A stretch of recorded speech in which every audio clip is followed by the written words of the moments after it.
Callbacks. When a function is passed as a callback, the value of the keyword this depends on how the callback is called, which is determined by the implementer of the API. Callbacks are typically called with a keyword this value of undefined, calling it directly without attaching it to any object, which means if the function is non-strict, the value of the keyword this is the global object, global this. And here you have this link so you can check out this concept, global this. This is the case for the iterative array methods, the promise constructor, and setTime, etc. So here they give us this example. We have the function name log this, and inside of the curly braces we're gonna use a strict mode, and to do that we just type use strict inside double quotes, so this is a string. We end up this statement with a semicolon, and now we're gonna cancel that log, the keyword this. We close the curly braces of the function log this, and now we're gonna open an array with 3 elements, and the elements are gonna be the numbers 1, 2, and 3. In this array we're gonna chain it to the for each method. So we're gonna chain this array to the for each method, and inside of the parentheses of the for each we're gonna pass in the name of the function that is gonna be log this, and the result that we are gonna get is gonna be 3 undefined. So after that we're gonna set time out, and inside of the parentheses we're gonna pass in the name of the function that is gonna be log this, and we put a value. In this case we're using 1000 milliseconds or just 1 second. We can try with 2000, 3000, but we are gonna copy this example, and you can go to any tab. We're gonna type in Ctrl+Shift+I. You press Ctrl+Shift+I to open your Chrome developer tools in your Windows. So I'm gonna paste this example, and okay, we're using use strict, and we're using 1000 milliseconds. So after 1 second we're gonna get this window with an object, and inside of this object we're gonna have a bunch of properties, and then again you have all this information inside of it. But as you can see here, when we here for each log this, we're gonna get 3 undefined. And okay, let's clean it up here. Let's do it again, and this time let's do it with, I don't know, 4000 milliseconds. So I'm gonna press enter, and then 1, 2, 3, 4. There you have it. So and around the 4th second we're gonna get this window with this object and a bunch of properties here. So but yeah, that is that for this example. Some APIs allow you to set a keyword this value for invocations of the callback. For example, all iterative array methods and related ones like set prototype for each accept an optional this argument parameter. So here we have another example. We have this array with 3 elements, the numbers 1, 2, and 3, and we're gonna chain this array to the for each method.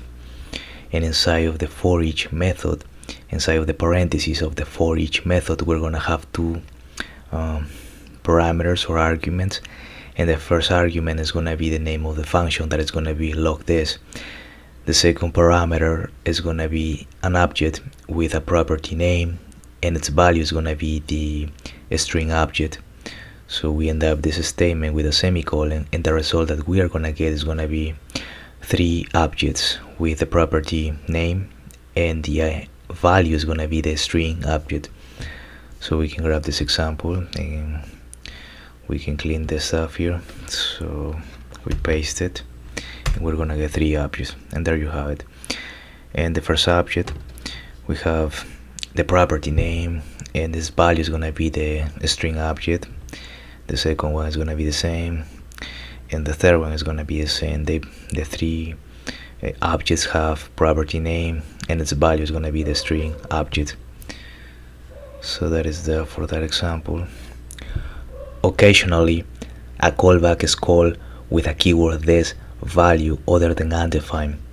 For example, the reviver parameter of JSON.parse and the replacer parameter of JSON.stringify are both called with the keyword this set to the object that the property vmParse serialize belongs to.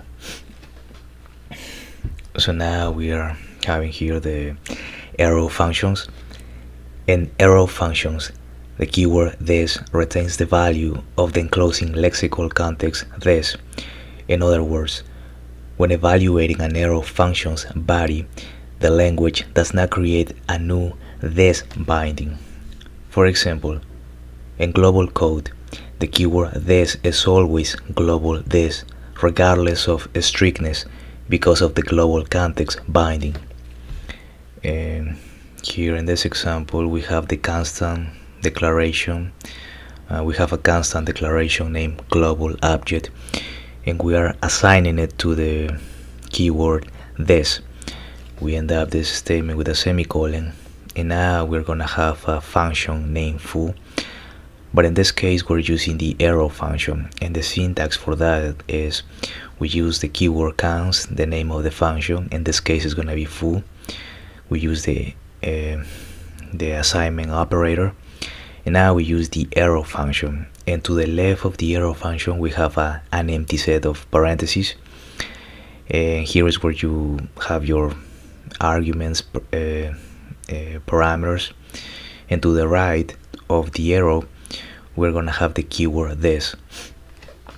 So now we end up with a semicolon, and we're gonna cancel that log. The function foo is equal to the global object. So we want to make sure, or we want to know if the function foo is equal to the global object. So what we want to get is a boolean, whether it's true or false. So here in this example and the example above, where you have it, oh no, so we can grab this example, and you can go here to the Chrome Developer Tools, we paste it,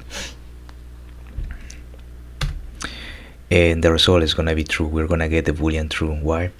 Because the constant global object is assigned to the keyword this.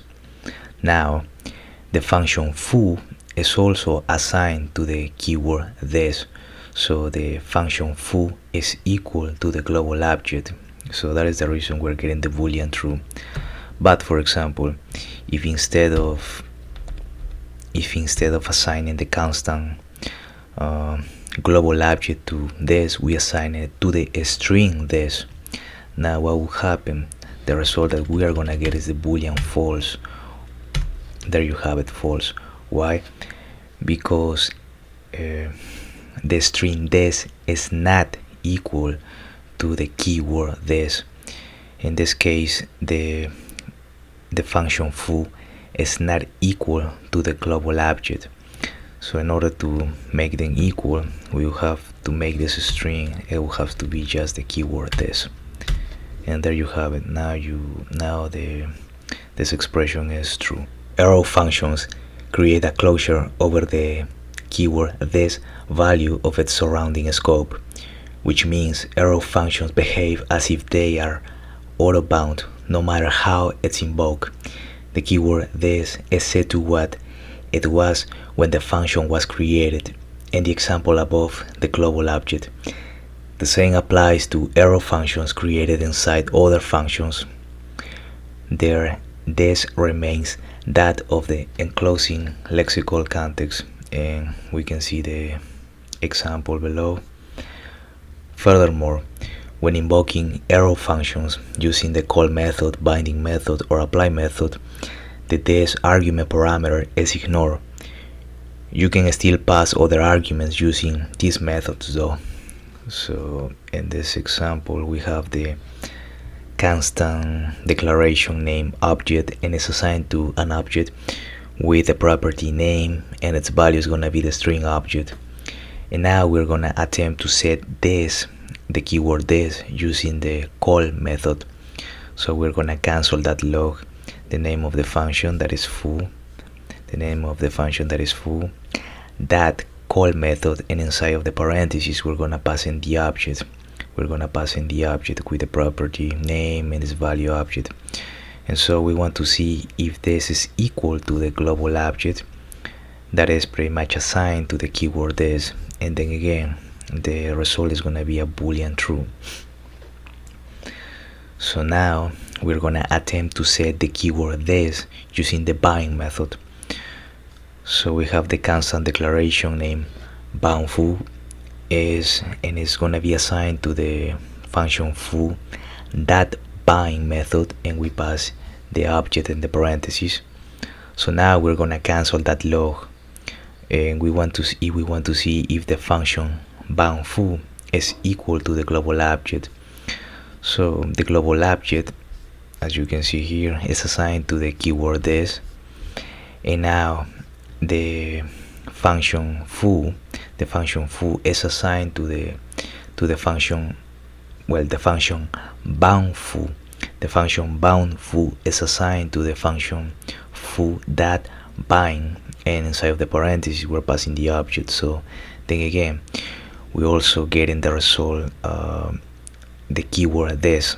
So the function bound foo is equal to the global object. So the result that we're gonna get is gonna be the boolean true, and we can check it out. We go to the Chrome developer tools and we paste it, we press enter, and there you have it. We're gonna, when we cancel that log foo that call object and we want to see if it's equal to the global object, we're gonna get the boolean true. This is the one, and that is when we're using the call method. And in the next example, when we are using the bind method, when we cancel that log, the function bound foo, and we want to see if it's equal to the global object. So if it's equal to the global object that is assigned to the keyword this, the result is going to be true, the boolean true.